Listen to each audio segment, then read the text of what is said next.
다 함께 기도하심으로 12월 16일 화요일 매일 예배 시작하겠습니다. 기도합니다. 거룩하신 하나님 감사합니다. 하나님께서 오늘도 말씀 가운데 우리에게 주시는 그 은혜를 사모합니다. 오늘도 우리가 말씀을 통하여서 귀한 믿음의 결단을 가지고 하나님께 나아가게 하시고 우리의 죄된 모습을 떠나 하나님이 원하시는 거룩한 주의 백성으로 살아가는데 부족함이 없도록 하나님 붙잡아 주시옵소서. 저는 영적으로 참 게으르고 또 우리의 마음이 무뎌지고 또 세상의 흐름에 그냥 마냥 떠내려갈 때가 참 많이 있습니다. 오늘 예배를 통하여서 우리의 영혼을 다시금 깨워주시고 주님, 정말 눈에 보이는 일과 세상의 일 가운데 우리가 민감하지만 우리의 정말 영혼의 상태와 믿음의 방향에는 둔감했던 저희를 주님께서 불쌍히 여겨주시옵소서. 삶의 우선순위가 뒤바뀐 것을 우리가 말씀을 통하여 다시 재정비하게 하시고 다시금 하나님을 우리의 가장 첫 자리에 모시는 그 은혜가 우리 안에 있게 허락하여 주시옵소서. 성령 하나님, 우리의 영적인 잠을 우리가 다 깨워버리고 이 시간 우리에게 다시 한번 하나님께 나갈 수 있는 귀한 시간이 있기를 원합니다. 기도가 끊어졌던 우리의 무릎을 다시 하나님의 정말 마음을 담아 기도하는 기도의 무릎으로 주님께서 바꾸어 주시고 정말 그동안에 우리가 읽지 않았던 하나님의 말씀, 그러니까 다시 한번 말씀을 통해서 더 하나님을 은밀하게 만날 수 있는 아버지 그런 귀한 은혜가 있기를 원하고 또 우리의 메말라 있던 가슴을 찬양을 통하여서 다시금 우리가 하나님을 향한 뜨거운 열정으로 아버지 바뀌어주는 그 놀라운 역사가 이 예배 가운데 주님 나타나게 허락하여 주시옵소서. 오늘 하나님께 드린 이 예배가 정말 오늘 우리의 양식이 되게 하시고 우리가 살아갈 수 있는 귀한 능력의 말씀, 우리의 마음이 정말 쉼을 얻고 회복되는 귀한 역사가 있게 허락하시고 우리의 생각과 감정과 우리의 모든 선택의 중심에 항상 하나님의 말씀이 우선시 될 수 있도록 하나님 우리를 인도하여 주시옵소서. 오늘도 우리와 함께 하실 주님께 감사하오며 이 모든 말씀 예수님의 이름으로 기도하옵나이다. 아멘. 찬송가 267장 함께 하시겠습니다.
씻었네.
오늘 함께 볼 말씀은 여호수아서 19장입니다. 24절부터 51절까지의 말씀입니다. 함께 말씀 읽도록 하겠습니다. 다섯째로 아셀 자손의 지파를 위하여 그 가족대로 제비를 뽑았으니 그들의 지역은 헬갓과 할리와 베덴과 악삭과 알람멜렉과 아막과 미살이며 그 경계의 서쪽은 갈멜을 만나 시을림낫에 이르고 해 뜨는 쪽으로 돌아 벳다곳에 이르며 스불론을 만나고 북쪽으로 입다의 골짜기를 만나 벳에멕과 느이엘에 이르고 갑을 왼쪽으로 나아가서 에브론과 르홉과 함몬과 가나를 지나 큰 시돈까지 이르게 되고 돌아서 라마와 견고한 성읍 드로에 이르고 돌아서 호사에 이르고 악십 지방 곁 바다가 끝이 되며 또 움마와 아벡과 르홉이니 모두 22곳과 그 마을들이라. 아셀 자손의 지파가 그 가족대로 받은 기업은 이 성읍들과 그 마을들이었더라. 여섯째로 납달리 자손을 위하여 납달리 자손의 가족대로 제비를 뽑았으니 그들의 지역은 헬렉과 사하나님의 상수리 나무에서부터 아다미네겟과 얌네를 지나 라쿰까지요.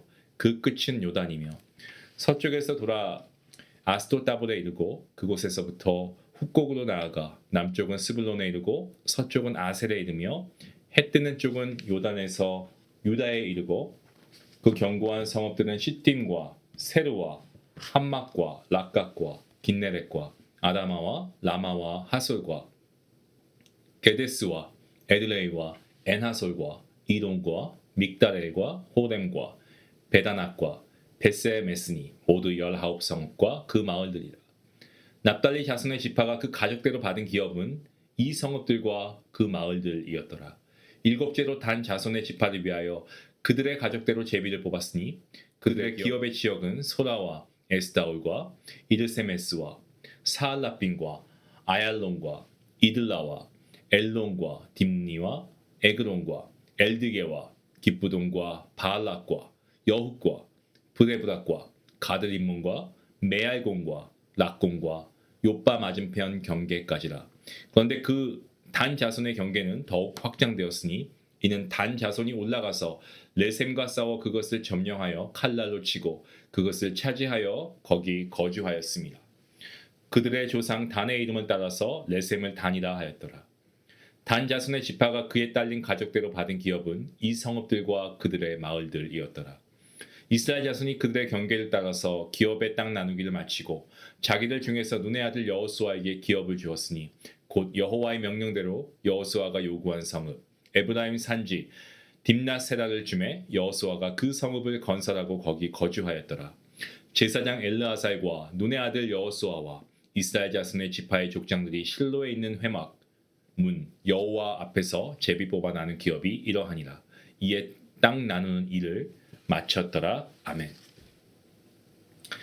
여호수아서는 하나님께서 이스라엘에게 약속하신 가나안 땅을 어떻게 정복하고 또 어떻게 분배했는가를 보여주는 책입니다. 그 정복 과정은 여리고성을 제외하면 대부분 전쟁을 통해 진행되었습니다. 하지만 이 전쟁은 결코 이스라엘의 힘과 전략으로 이룬 것이 아니다라고 제가 말씀드렸습니다. 하나님께서 직접 개입하시고 하나님께서 도우실 때에 이스라엘이 승리할 수 있었고요. 하나님께 불순종할 때는 작은 성이었죠. 이 아이성조차도 이길 수가 없었습니다. 그 성에게 패배하는 경험을 체험해야 했습니다. 12장까지 가나안 정복이라고 할 때 그것이 가나안 전 성읍의 완전 정복을 의미하는 것이 아니고 요단을 건너서 약 6년, 7년 동안 중부, 남부, 북부의 이 핵심 거점 도시들을 정복한 것을 뜻합니다. 이후에 각 지파에게 기업이 분배되는 과정 속에서 나머지 성읍들에 대한 추가 정복이 계속되었는데요. 중요 성읍 정복 이후부터 땅 분배가 모두 마무리되는 데까지 대략 한 10년의 시간이 흘렀다고 보고 있습니다. 13장부터 19장까지는 이스라엘 지파들의 기업 분배 과정을 아주 자세하게 증거하고 있습니다. 땅 분배는 3번에 걸쳐서 진행이 되었습니다. 첫 번째는 요단 동편에서 모세의 주도 가운데 이루어졌고요. 이때 르우벤, 갓, 므낫세 반지파가 기업을 받았습니다. 두 번째는 요단을 건넌 이후에 길가를 거점으로 삼고 유다 지파, 에브라임 지파, 그리고 아직 기업을 받지 못했던 나머지 므낫세 반 지파가 요단 서편에서 분배를 받았습니다. 이후에 나머지 7지파가 세 번째 단계에서 기업을 받는데, 이때는 이스라엘의 거점이 길갈에서 실로라고 하는 곳으로 옮겨진 상태였습니다. 실로에는 모세 시대부터 하나님께서 명하신 대로 모든 이스라엘 백성들이 한 곳에서 제사를 드리고 하나님을 만나는 중앙 성소인 이 회막이 세워졌습니다. 여호수아 18장을 보시면 실로의 회막을 세운 이후에 여호수아가 이스라엘 백성을 책망하는 장면이 나옵니다. 이유가 분명했죠. 이미 주요 전쟁이 다 마무리가 되었고 또 하나님께서 약속하신 땅도 분명히 주어졌는데 아직도 7지파가 자기 기업을 분배받지 못하고 있었기 때문에 그렇습니다. 왜 그랬을까요? 왜 분배가 늦어졌을까요? 그 이유는 어떤 단순한 행정 문제 때문이 아니었습니다. 본문에 보시면 지체하다라는 이 단어가 나오는데 여기는 게으르다라고 하는 의미가 담겨 있습니다. 지파들이 하나님께서 주신 땅을 점령하러 나아가기를 계속 미루고 머뭇거리는 것은 결국 게을렀기 때문에 그렇습니다. 더 나아가서 약속하신 하나님 말씀에 대한 신뢰가 부족했기 때문에 그렇습니다. 겉으로 전쟁이 힘들어서 현실이 녹록치 않아서라고 말할 수 있겠지만 실제로는 어떻습니까? 때로 가나안 족속과 공존을 선택하고 때로 경제적 이득을 위해서 타협을 택했는데 그 결과가 바로 이러했죠. 그래서 여호수아는 백성들을 계속 깨우면서 7지파에서 사람들을 뽑아서 땅을 두루 다니면서 지도를 그려오게 합니다. 그리고 그 결과를 가지고 하나님 앞에서 제비를 뽑아서 분배하도록 그렇게 진행했습니다. 자, 오늘 본문은요, 이 세 번째 분배 시기에 아셀 지파 그리고 납달리 지파, 단 지파가 받은 기업을 묘사하고 있는 내용입니다. 아셀은 지중해를 끼고 길게 뻗은 북부 해안 지역, 오늘날 그 이스라엘 최북단의 이 레바논에 걸친 22개 성읍과 그 마을들을 기업으로 받습니다. 두로와 시돈 같은 유명한 도시도 이 기업 안에 포함되어 있죠. 납달리는 갈릴리 호수 서쪽 산지와 이 북쪽 지역, 역시 오늘날 이스라엘과 이 레바논의 국경 일대를 포함한 19개의 성읍과 그 마을들을 기업으로 받습니다.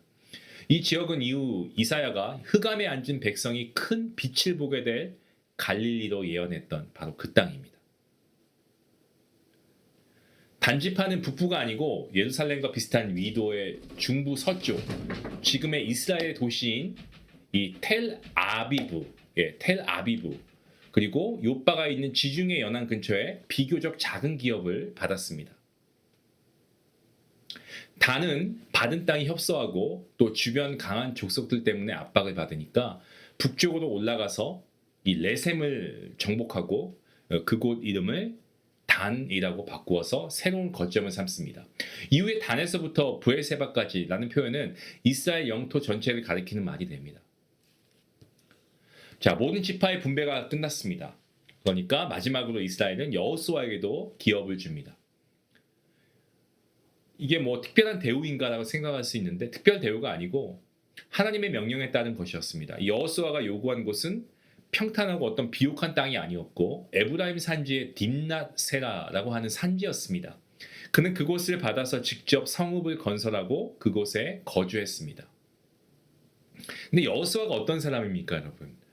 지도자 아니겠습니까? 이스라엘 백성의 지도자라고 한다면 좋은 자리를 요구할 법도 한데 여호수아는 끝까지 하나님의 부르심에 합당하게 겸손과 순종으로 기업을 받습니다. 자, 여호수아서 기자는 마지막으로 제사장 엘르아살과 여호수아와 각 지파의 족장들이 실로 회막문 여호와 앞에서 제비를 뽑아서 기업을 나누었다라는 것을 다시 한번 강조하는데요. 이것은 땅 나누는 것이 사람들 사이의 정치적인 타협이 아니고 하나님 앞에서 공의롭게 결정된 일이었다라는 것을 분명히 하기 위해서 다시 한번 강조하고 있는 것입니다. 사랑하는 성도 여러분, 이 말씀은 오늘 우리에게도 많은 도전을 준다라고 생각합니다. 지금 내가 서 있는 이 삶의 자리가 가정과 교회 또 직장 어떤 우리에게 주어진 그 사명의 영역이 우연히 정해진 것이 아닙니다. 하나님의 주권 가운데 허락하신 기업의 자리일 수 있다라는 겁니다. 그 자리에서 우리는 서로를 짓밟고 다투고 막 미워하고 시기하고 이럴 것이 아니고 각자에게 주어진 영역을 우리가 인정하고 존중하고 공존하면서 우리가 공생해야 할 필요가 있습니다. 또한 지금 내가 누리고 있는 것이 전부다라고 생각하지 말고 이 게으름과 어떤 타협 이런 것들 때문에 아직 차지하지 못한 미정복의 영역이 있는가를 우리가 한번 살펴보아야 할 것입니다. 하나님이 약속하셨는데도 믿음의 발걸음을 떼지 못하고 주저하고 있고, 그리고 변화, 헌신 이것이 두려워서 우리가 머뭇거리고 있고. 여러분, 하나님의 약속을 믿으십니까? 전적으로 신뢰하십시오. 그리고 주님을 의지함으로 우리 각자에게 주신 삶의 영역을 우리가 주님과 함께 담대하게 걸어갈 수 있기를 원합니다. 하나님이 우리와 함께 하십니다. 우리가 정복할 수 있습니다. 우리가 이 일들을 할 힘과 능력을 주시는 우리 하나님, 그 하나님께 우리가 기도하며 나아갈 수 있기 원합니다. 네, 함께 말씀을 생각하시면서 기도하시겠습니다. 기도합니다. 하나님 감사합니다. 과거 이스라엘 지파들 정말 기업 분배를 통하여서 하나님께서 말씀하시는 것을 반드시 이루시는 분이시다라는 것을 다시금 확인했습니다. 예수님의 십자가의 죽으심, 아버지 정말 구원의 약속을 예수님을 통하여서 이루어 주시고, 정말 하나님께서 오늘도 우리에게 약속하신 그 모든 것들을 하나하나 이루어 가심을 우리는 분명히 믿습니다. 우리 눈에 보이지 않더라도 그 약속을 이루어 가시기 위해 일하시는 주님을 신뢰합니다. 하나님, 오늘도 우리가 각자에게 허락하신 삶의 영역 가운데 우리가 세상을 이기신 주님 안에서 이 모든 것을 정복할 것을 우리가 분명히 믿으며, 오늘도 우리가 주님을 신뢰하고 나아갈 수 있도록 우리 성도들 가운데 하나님께서 믿음을 더하여 주시옵소서. 감사하며 예수님의 이름으로 기도하옵나이다. 아멘. 오늘 말씀에서 우리가 적용을 한다면, 한번 내 게으른 어떤 그런 모습들, 자꾸 미루려고 하는, 나중에 해야지 이렇게 미루려고 하는 것들, 이런 게 있으면 우리가 좀 회개하고, 아직 정복하지 않은 한 영역이 있다면 우리가 우리 믿음의 걸음을 한번 내딛길 원합니다. 예를 들면 누군가 화해해야 되는데 우리가 화해하지 못하고 계속 미뤄가고 있는 것들, 아니면 우리의 죄에 대해서 우리가 해결하지 못한 부분이 있는데 계속 우리가 회개를 미루고 있다든지, 아니면 우리가 뭔가 시작해야 되는데 알면서도 안 하는 것, 기도의 자리, 말씀의 자리, 또 섬김의 자리가 될 수도 있죠. 이런 것들 우리가 좀 한번 되짚어보고, 우리가 순종하지 못했다면 오늘 말씀을 통해서 주님께서 하실 힘을 주실 줄로 믿습니다. 이제 더 이상 지체하지 않고 미정복한 이런 영역 가운데 믿음의 한 걸음을 내딛길 원합니다. 같이 함께 우리가 믿음으로 고백하며 결단하며 나아갈 수 있기 원합니다. 같이 기도하시겠습니다.